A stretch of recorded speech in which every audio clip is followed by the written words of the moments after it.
కేంద్ర ప్రభుత్వం ప్రజాపాలనను గాలికి వదిలేసిందని సిపిఎం నాయకులు రాళ్లబండి శశిధర్ ఆరోపించారు. ప్రజలు అన్ని విషయాలు గమనిస్తున్నారన్నారు.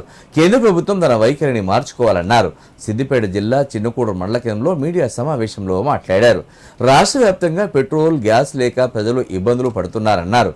కేంద్ర ప్రభుత్వం ప్రత్యేక చొరవ తీసుకొని దేశవ్యాప్తంగా సరిపడా డీజిల్, పెట్రోల్, గ్యాస్ సరఫరా చేయాలని డిమాండ్ చేశారు.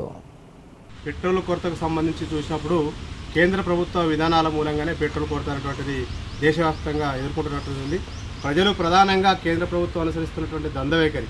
అంటే ఎందుకు చెప్తున్నాం ఈ మాట అంటే, ఇరాన్తో యుద్ధం వచ్చినటువంటి సందర్భాల్లో మన దేశంలో చమురు ఉన్నటువంటి నిల్వలేంటి, దానికి ఉన్నటువంటి ఆటంకం ఏంటి, ఈ దేశ యొక్క ప్రజల యొక్క అవసరాలని, వాళ్ళ యొక్క వినియోగం సంబంధించినటువంటి పెట్రోల్, ఇతర చమురు నిల్వలకు సంబంధించి మనం చూసినప్పుడు దేశ ప్రధానిగా ఉన్నటువంటి ప్రధాని నరేంద్ర మోడీ వాటిని అన్నిటి కూడా సరి చేసుకోవాలి. కానీ ఇప్పుడు దాదాపు నెల పైగా యుద్ధం జరుగుతున్నప్పటికీ ప్రభుత్వం ఆ వైపుగా ఆలోచన చేయకుండా ఈరోజు ద్వంద్వ వైఖరి ఉంది. ఒకవైపు ట్రంప్కు సపోర్ట్ చేస్తూ, మరి ఇరాన్ అనేటువంటిది కూడా మిత్రదేశమే.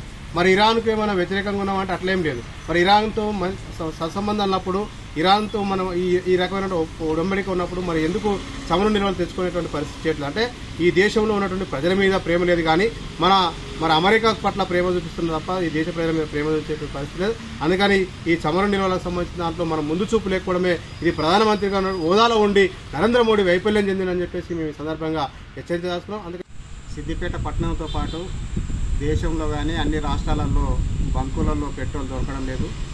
దీనికి కారణం కేంద్ర ప్రభుత్వం, కేంద్రంలో అధికారంలో ఉన్నటువంటి బీజేపీ ప్రభుత్వం అనుసరిస్తున్నటువంటి ద్వంద్వ వైఖరే దీనికి ప్రధానమైనటువంటి కారణం. ఈరోజు అమెరికా, ఇరాన్ యుద్ధం జరుగుతున్నటువంటి నేపథ్యంలో ఆయిల్ కంపెనీలు వాళ్ళు రేట్లు పెంచాలని చెప్పేసి అడుగుతూ ఉంటే, ఆ భారతదేశంలో ఉన్నటువంటి బెంగాల్, తమిళనాడు రాష్ట్రాలలో జరుగుతున్నటువంటి ఎన్నికలను దృష్టిలో పెట్టుకొని ఆ రేట్లను పెంచకుండా ఈరోజు ఆయిల్ కంపెనీలని ఈరోజు అనేక ఆంక్షలు విధిస్తున్నటువంటి పరిస్థితి ఉన్నది. ఈ ఎన్నికల తర్వాత పెట్రోల్ ధరలు విపరీతంగా, డీజిల్ ధరలు పెంచేటువంటి అవకాశం ఉంది.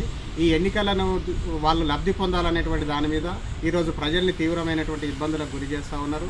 ఈరోజు పెట్రోల్ లేక అనేక మంది వాహనదారులు, అట్లాగే తెలంగాణ రాష్ట్రంలో ఇప్పుడు ఉన్నటువంటి ప్రత్యేక పరిస్థితి, తెలంగాణలో ఆర్టీసీ సమ్మె జరుగుతూ ఉన్నది. ఆ సమ్మె జరుగుతున్నటువంటి నేపథ్యంలో ప్రజలు వేరు ప్రాంతాలకు వెళ్ళాలనుకుంటే అటువైపు బస్సులు లేవు, ఒకవైపు పెట్రోల్ లేదు.